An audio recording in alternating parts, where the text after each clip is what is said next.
السلام عليكم، شلونكم بنات؟ شخباركم؟ اليوم نخيط ونفصل ونشتغل نمنم الدشداشة قديفة أبو الزخمتين.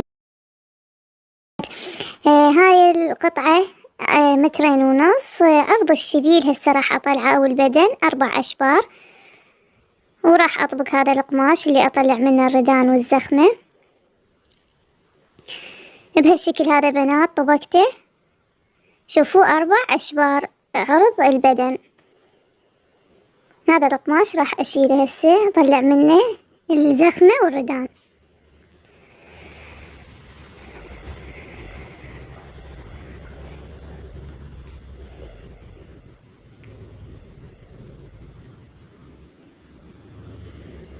بنات هاي الدشداشة راح أسوي الزخمة الأمامية قصة مضلعة، والجهة الظهر أسويها قصة مربعة، يعني الزخمات ما مشابهات. فشوفوني هسه شلون راح أقص البدن، كل زخمة إلها قصتها الخاصة. هسه أساوي القماش. بالنسبة لقصة الظهر هي عدلة مربعة عدلة، ما أخذ منها ولا أي شي، فقط أقص الردان، يعني طابقتهن 4 طبقات وأقص الردان.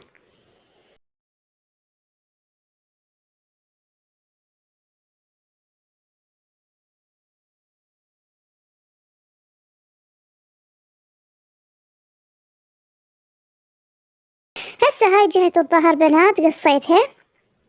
أجي إلى الجهة الأمامية اللي هي زخمة قصة مضلعة، شوفوا شلون راح أقصها.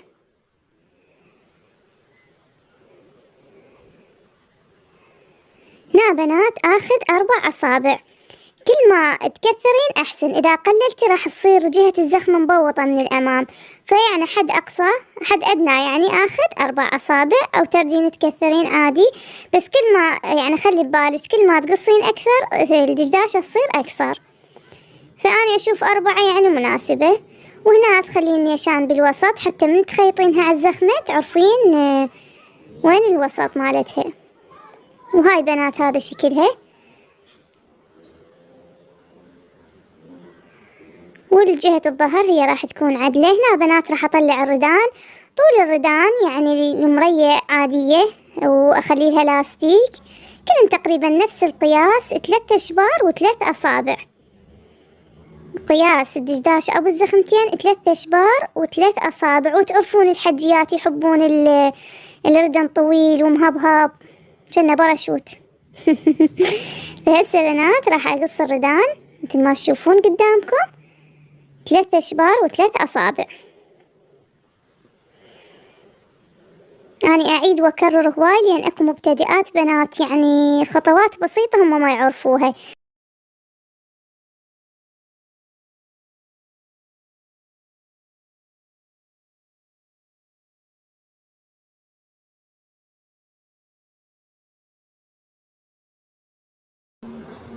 فهي بنات هسه راح أقصها. هاي 2 ردانات.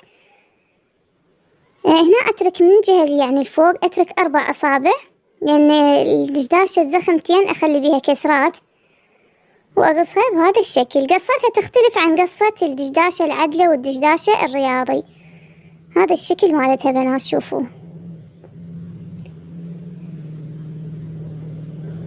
وهنا همين كل وسط أخلي بيه هذا النيشان حتى أعرف وين الوسط أثناء الشغل. هنا يعني من جهة كف الإيد آخذ شبر، يعني راح أخلي لها لاستيك، وأنا أخلي بيه عرض بنات، وبعدين بالخياط آخذ من العرض. هسه صار عندي الردان جاهز، وهذا شكله.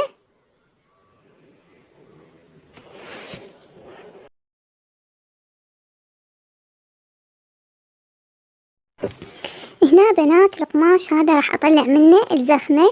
وبنات يسألوني شلون الجهة اللامعة، شلون الجهة اللي تطلع يعني ما بيها لمعة. فبنات انتوا تقدرون تحددونها، وانت يعني رافعة القماش تشوفين الجهة تلمع عكس اتجاه يعني شلون كأنه فراء، عكس الاتجاه راح تكون لامعة. واذا خليت الفراء اللي فوق راح تكون اللون الطوخ. والأكثرية يفضلون يعني الجهة الثانية اللي ما تلمع، فأنت تتحكمين بيها. بنات عرض الزخمة 2 و4 أصابع، شبرين وأربع أصابع، بس ما راح أخلي عرض الكتف كله شبرين وأربع أصابع. شوفون شلون راح أقصها هسه راح أقص هذا القماش الزايد. أنا دائما أأكد وأعيد حتى تنتبهون بنات وتفتهموني.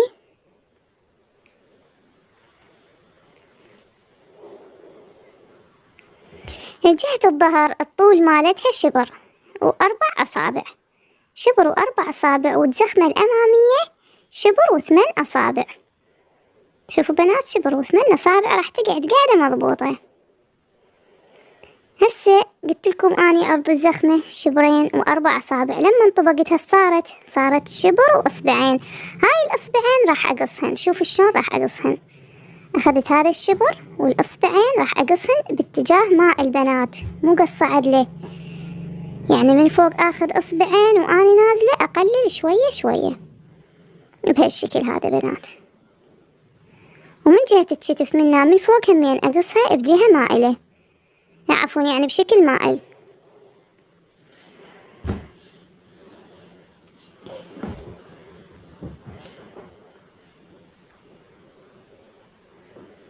هسه صارت عندي زخمة الظهر وزخمة الأمام الصدر، أفصلهن منها. خلصت بنهن، بس عندي زخمة الظهر راح أقصها قصة شوي هيجي فد شرخة صغيرة.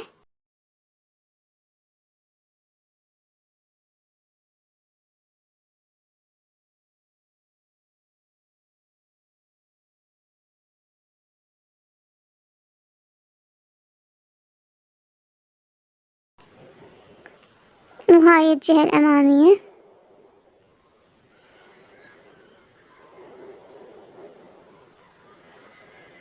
منها همين أترك مسافة شبر وأبدي أقصها. هاي القصة اللي قلتلكم عليها قصة مضلعة.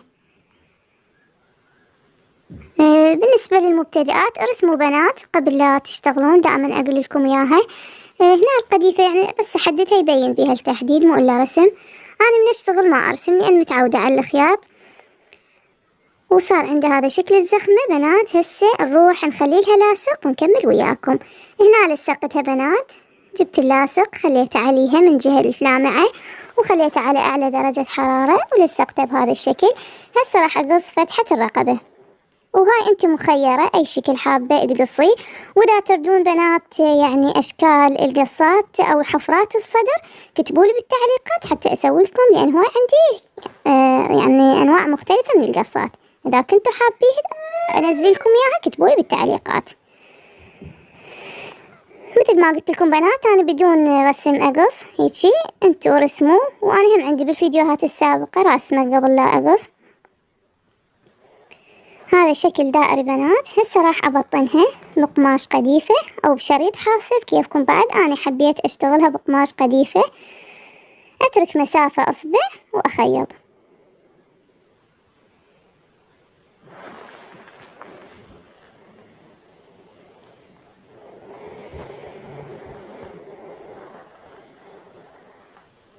نقص هذا القماش الزايد.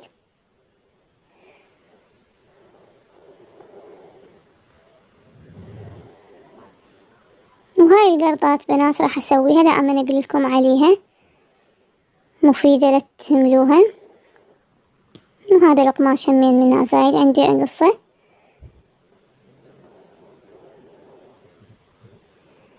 هسه راح افتحها واخيطها على الحافة، همين اترك مسافة اصبع.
هسه بنات راح اخيط البدن او الشليل على الزخمة.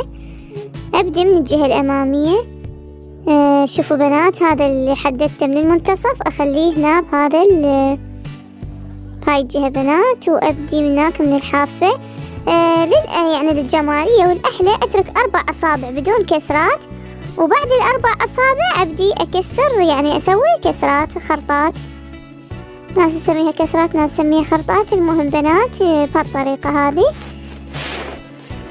إن شاء الله تكون واضحة عليكم حبيباتي. اللي ما مشتركة بالقناة تشترك، ولا تنسون تخلوا لي لايك ونشروا هذا الفيديو بين أقاربكم وصديقاتكم حتى تستفاد أكبر عدد من البنات. وشكرا لكم على حسن المتابعة.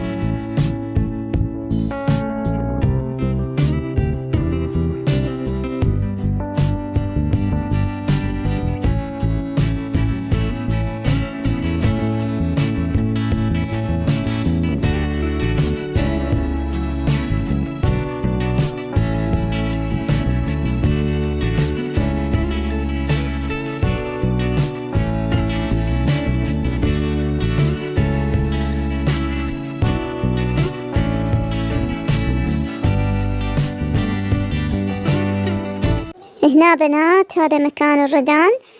كبرت شوية هاي الفتحة منها، كنت أنا قاصة 4 أصابع سويتها 8 أصابع، يعني صار طول الردان شبر و8 أصابع.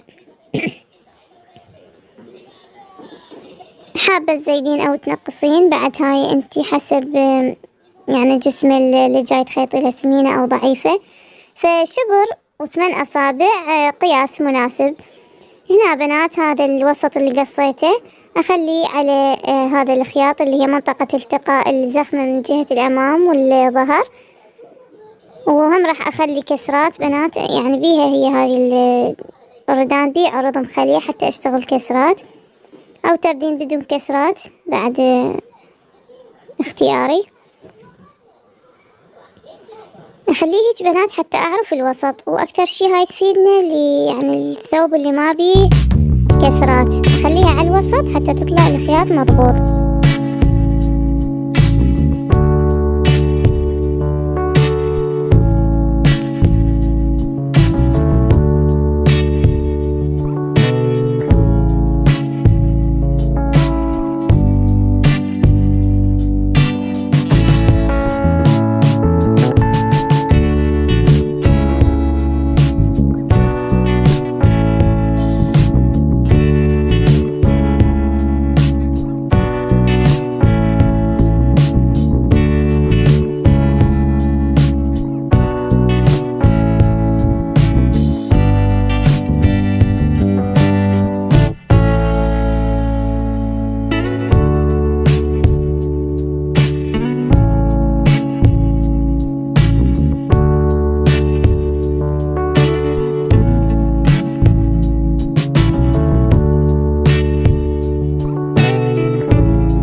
كملت الدشداشة، فراح أخيط لها نمنم. انتظروني بالجزء الثاني حتى تشوفون شلون اشتغلت لها نمنم. يلا مع السلامة.